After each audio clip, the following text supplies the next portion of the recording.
बच्चों, आज हम आपको एक नई कहानी सुनाने जा रहे हैं। यह कहानी मुंशी प्रेमचंद्र जी का है, जिसका नाम है नेकी बनी बदी। बच्चों, नेकी के बदले बदी ही मिलती है। यह कहावत पुरानी ज़रूर है, लेकिन प्रासंगिक। कहना तो यह चाहिए कि जितनी यह पुरानी होती जा रही है, उतनी ही प्रासंगिक भी। आज ऐसा ज़माना आ गया है कि आपने किसी के साथ नेकी किया नहीं कि बदी पहले मिल जाती है। प्रस्तुत पाठ में भी कुछ इसी के बारे में बताया गया है। कभी कभी परिस्थितियां इस प्रकार की बन जाती हैं कि ईमानदार व्यक्ति भी अपना चोला बदल कर बेईमान बन जाता है।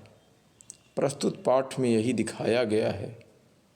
साथ ही यह भी बताया गया है कि हम अपने विवेक का इस प्रकार प्रयोग न करें जिससे हमारा चरित्र मलिन हो जाए। मुंशी प्रेमचंद्र जी का नाम आप पहले ही सुन चुके हैं। युग सम्राट, कहानीकार, उपन्यासकार मुंशी प्रेमचंद्र जी से आप परिचित हैं। मुंशी प्रेमचंद्र जी की जीवनी आप पढ़ चुके हैं।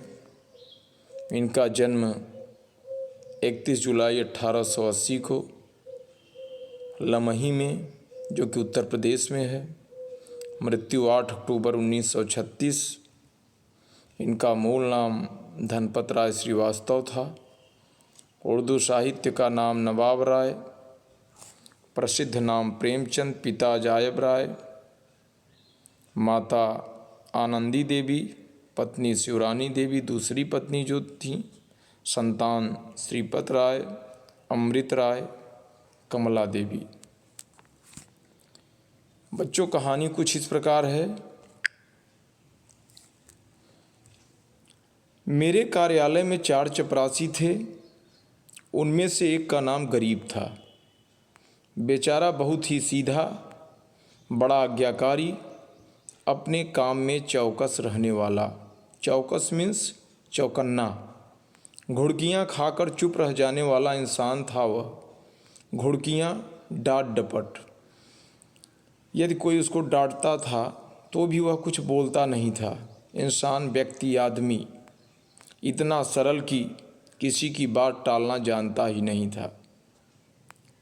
मुझे इस कार्यालय में आए 1 वर्ष हो गया था। मुझे यहाँ मुंशी प्रेमचंद्र जी के लिए प्रयोग किया गया है, लेखक के लिए किया गया है। मुझे इस कार्यालय में आए 1 वर्ष हो गया था, पर मैंने उसे एक दिन के लिए भी अनुपस्थित नहीं पाया था। अनुपस्थित, छुट्टी लेना। मैं उसे ठीक 9 बजे कार्यालय में देखने का आदी हो गया था। बच्चों, आदी माने अभ्यस्त होना।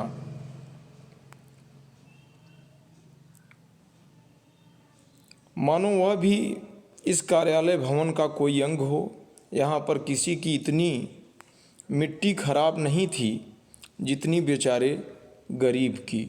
मिट्टी खराब होना मुहावरे का प्रयोग किया गया है, दुर्भाग्य होना। पदोन्नति का अवसर आता तो शेष तीनों चपरासी नंबर मार ले जाते। गरीब को कोई पूछता भी न था।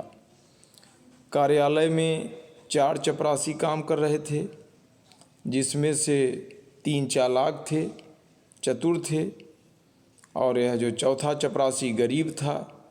गरीब नाम भी इसका था। यह सीधा साधा था, लेकिन जब डांट डपट की बारी आती तो गरीब ही इसका, कहीं न कहीं गरीब को ही डांट डपट मिलता। शेष तीनों चपरासी 10-10 रुपये वेतन पाते थे, पर बेचारा गरीब 7 रुपये में ही अटका हुआ था। जो 3 चपरासी साथ में थे, उनका जो वेतन था वह 10 रुपये था, और जो गरीब था, मेहनती था, परिश्रमी था, सीधा था, सरल था, आज्ञाकारी था, अपने काम में चौकस रहने वाला था, घुड़कियाँ खाकर चुप रहने वाला इंसान था। उसका स्वभाव भी सरल था, लेकिन उसका जो वेतन था उन तीनों से कम था, 7 रुपये ही था। सुबह से शाम तक उसके पैर एक क्षण के लिए भी नहीं टिकते थे। यहाँ तक कि तीनों चपरासी भी उस पर क्रोध जताते। कार्यालय के कर्मचारी ही नहीं, बड़े बाबू तक उससे चिढ़ते थे। उस पर कितनी ही बार जुर्माना हो चुका था। जुर्माना अर्थदंड लगना और डांट फटकार तो नित्य का व्यवहार था। मुझे उस पर दया आती थी। मैं अपने बर्ताव से उसे यह दिखाना चाहता था कि मेरी दृष्टि में उसका आदर अन्य तीनों चपरासियों से कम नहीं है। यहाँ तक कि कई बार मैं उसके पक्ष में बाकी कर्मचारियों से लड़ चुका था। एक दिन बड़े बाबू ने गरीब से अपनी मेज़ साफ करने को कहा। वह तुरंत मेज़ साफ करने लगा। दय योग से, दय योग मीन्स संयोग, संयोग से झाड़न का झटका लगा तो दवात उलट गई और रोशनाई, रोशनाई मीन्स स्याही, मेज पर फैल गई। बड़े बाबू यह देखते ही देखते आपे से बाहर हो गए। आपे से बाहर होना मुहावरा संयम खो जाना, खो देना। उसके दोनों कान पकड़कर ऐंठे और भारतवर्ष की सभी प्रचलित भाषाओं में दुर्वचन चुन चुनकर उसे सुनाने लगे। दुर्वचन अपशब्द। बेचारा गरीब आँखों में आंसू भरे चुपचाप मूर्तिवत, मूर्तिवत मीन्स मूर्ति के समान स्थिर सुनता रहा, मानो उसने कोई हत्या कर डाली हो।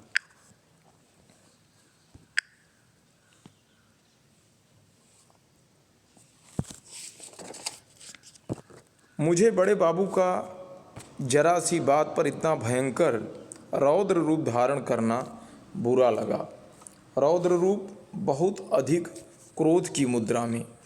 यदि किसी दूसरे चपरासी ने उससे भी बड़ा अपराध किया होता तो भी उस पर इतना कठोर वज्र प्रहार न होता। वज्र प्रहार वज्र के समान चोट पहुंचाना। मैंने अंग्रेजी में कहा, बाबू साहब आप अन्याय कर रहे हैं। उसने जानबूझकर तो रोशनाई गिराई नहीं, रोशनाई स्याही। इसका इतना कड़ा दंड देना अनुचित है। बड़े बाबू बोले, आप अभी इसे जानते नहीं। इसके घर में 2 हलों की खेती होती है। 2 हलों की खेती माने 4 बैल थे, 2 हल चल रहा है। हजारों का लेन देन करता है, कई भैंस दूध देती हैं। इन बातों का इसे घमंड है। घर की दशा ऐसी ही होती तो आपके यहाँ चपरासी गिरी क्यों करता? मैंने कहा। लेखक ने कहा, यदि इसकी स्थिति खराब न होती, गरीब न होता तो ये आपके यहाँ क्यों आता नौकरी करने? बड़े बाबू ने गंभीर भाव से कहा, विश्वास मानिए, गांठ का धनी है पर बला का मक्खी चूस है।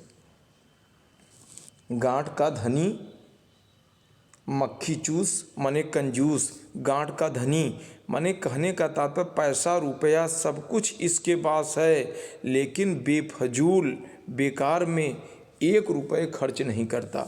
मक्खी चूस है, यह कंजूस है। यदि ऐसा ही है तो भी कोई अपराध नहीं। लेखक ने कहा कि यदि इस प्रकार की भी कोई बात है, यदि इसके पास धन दौलत भी है, बेकार में खर्च नहीं करता, तो यह अपराध नहीं है। देखिए बच्चों, यहाँ एक बात समझ में आ गई कि आखिर 4 नौकरों में से 3 नौकरों से नहीं, चौथे नौकर से बड़े बाबू या अन्य कर्मचारी जलते क्यों थे। बड़े बाबू ने सरल भाव से अपनी व्यथा पीड़ा दर्द की कि यह श्रमिद्ध है, इसके पास सब कुछ है। और आपको बच्चों बता दूं कि उन्नति के शत्रु सब होते हैं। वास्तव में लोगों के जलने का कारण गरीब दास की उन्नति थी, जो कि स्पष्ट हो जा रहा है बड़े बाबू के इस वचन से कि गांठ का धनी है पर बला का मक्खी चूस है। यदि ऐसा ही है तो भी कोई अपराध नहीं है। एक दूसरे महाशय बोल उठे, भाई साहब इसके घर मनो दूध होता है।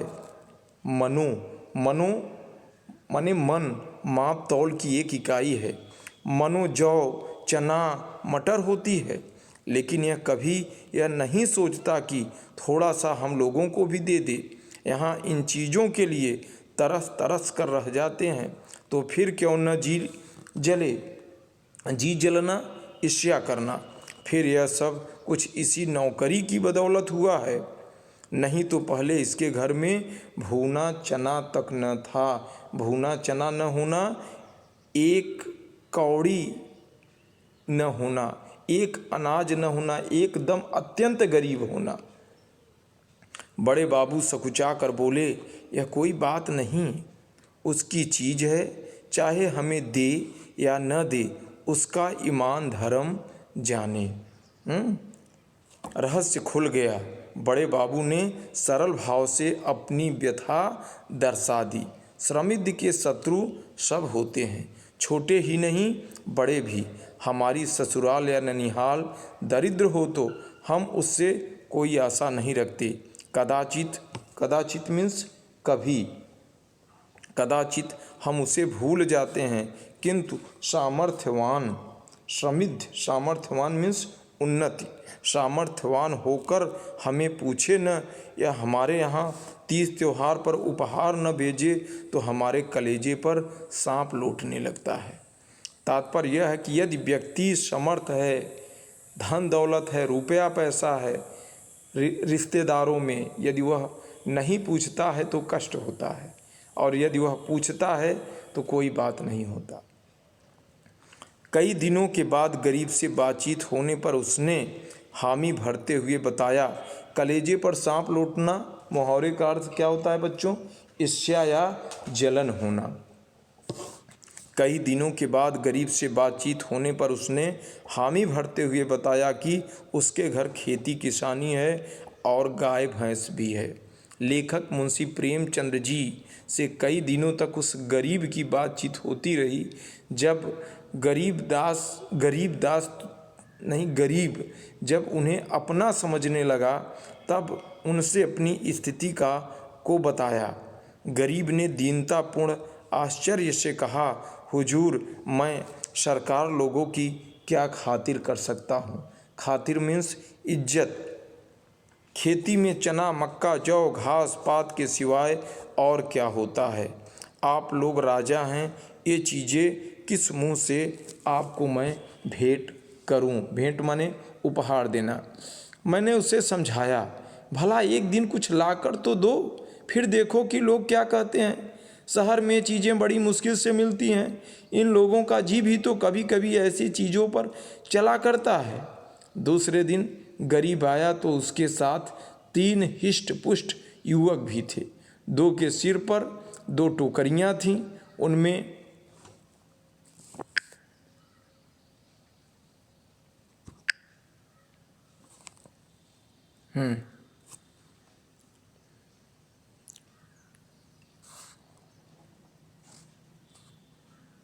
आगे देखिए, इधर ये पैरा इधर। मैंने उन्हें समझाया, भला एक दिन कुछ ला कर तो देखो, फिर देखो कि लोग क्या कहते हैं। शहर में चीज़ें बड़ी मुश्किल से मिलती हैं, इन लोगों का जी भी तो कभी कभी ऐसे चीज़ों पर चला करता है। दूसरे दिन गरीब आया तो उसके साथ 3 हिष्ट पुष्ट युवक भी थे। 2 के सिरों पर 2 टोकरियां थीं, उनमें मटर की फलियां भरी हुई थीं। एक के सिर पर मटका था जिनमें गन्ने का रस था। तीनों युवक गन्ने का एक एक गट्ठर बगल में दबाए हुए थे। कार्यालय के चपरासियों और अन्य कर्मचारियों ने गरीब को घेर लिया। इतने में बड़े बाबू भी आ पहुँचे। मैंने बताया, गरीब अपने घर से यह सौगात लाया है। सौगात मीन्स बच्चों भेंट। कुछ आप लीजिए, कुछ हम लोगों को बांट दीजिए। लेखक जा कर के स्वयं बड़े बाबू से कहा, लेकिन बड़े बाबू कृत्रिम क्रोध धारण करते हुए बोले। प्राकृतिक का विलोम बच्चों कृत्रिम। प्राकृतिक ईश्वर द्वारा प्रदत्त, कृत्रिम जो मनुष्य के द्वारा बनाया जाता है। तो कृत्रिम स्वयं क्रोधित होते हुए वे बोले, क्यों गरीब, तुम ये चीज़ें यहाँ क्यों लाए? अभी लौटा ले जाओ, नहीं तो मैं अभी साहब से कह दूंगा। क्या हम लोगों को मरभूख समझ लिया है? मरभूख मीन्स बच्चों भूख से मरने वाला, कंगाल। गरीब थर थर कांपने लगा। थर थर कांपना मुहावरे का सुंदर प्रयोग किया गया है, डर जाना। मैंने अपनी ओर से क्षमा प्रार्थना की। लेखक कह रहा है यहाँ, मैंने अपनी ओर से क्षमा प्रार्थना की। बहुत कहने सुनने पर बाबू साहब राजी हुए। तब चीज़ों में से आधी अपने घर भिजवाई, आधी में अन्य लोगों के हिस्से लगाए। इस प्रकार यह अभिनय समाप्त हुआ। अभिनय मीन्स नाटक। अब क्योंकि ये बाबू जो बड़े बाबू जी थे, जलने का कारण कुछ और था। जलने का कारण यही था कि वह सामर्थ्य होने के बावजूद उसके पास सब कुछ था, वह श्रमित था, लेकिन कुछ ला करके देता नहीं था। अब यहाँ से कहानी में परिवर्तन हुआ। अब कार्यालय में गरीब का मान होने लगा। उसे नित्य घुड़कियाँ न मिलती, दिन भर दौड़ना न पड़ता, कर्मचारियों के व्यंग और अपने समकक्षों के कटु वाक्य न सुनने पड़ते। उसके नाम में थोड़ा सा परिवर्तन हुआ। वह गरीब से अब गरीब दास बन गया। गरीब से गरीब दास। बच्चों, गरीब दास संत थे, भक्ति और काव्य के लिए जाने जाते हैं। स्वभाव में भी कुछ तब्दीली पैदा हुई। तब्दीली माने परिवर्तन होना। दीनता की जगह आत्मगौरव का उदय हुआ। दीनता की जगह आत्मगौरव, आत्मसम्मान की भावना का उदय हुआ। तत्परता की जगह आलस्य ने ले ली। जो हर काम को वह तुरंत करता था, अब वह जगह आलस्य ने ले ली। वह आलसी प्रवृत्ति का हो गया। वह अब कभी कभी देर से कार्यालय आता, कभी कभी बीमारी का बहाना करके घर बैठा रहता। उसके सभी अपराध अब क्षम्य थे, क्षमा करने योग्य हो गए।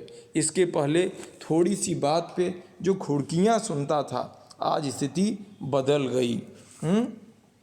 अब स्थिति बदल गई।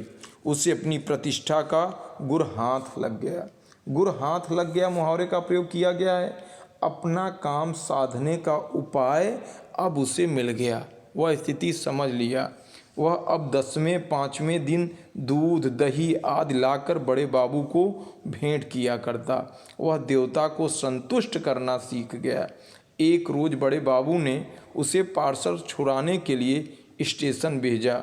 कई बड़े बड़े पुलिंदे थे जो कार्यालय तक ठेले पर लाए गए। पुलिंदा मीन्स बच्चों बंडल। पुलिंदे माने पुलिंदा, बंडल, बड़े बड़े कागज के बंडल थे, उसको लाए गए।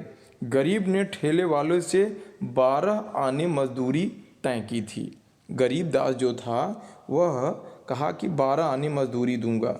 जब पुलिंदे कार्यालय में पहुंच गए तो उसने बाबू से 12 आने ठेले वाले को देने के लिए वसूल किया। कार्यालय से कुछ दूर जाकर उसकी नीयत बदल गई। नीयत माने स्वभाव में परिवर्तन आया और वह ठेले वालों से अपनी दस्तूरी मांगने लगा।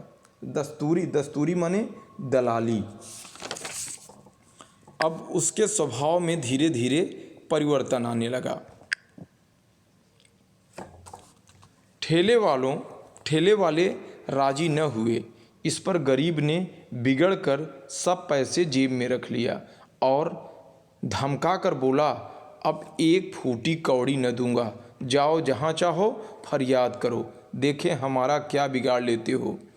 ठेले वालों ने जब देखा कि भेंट न देने से जमा ही गायब हुई जा रही है तो रोध होकर 4 आने देने को राजी हुए।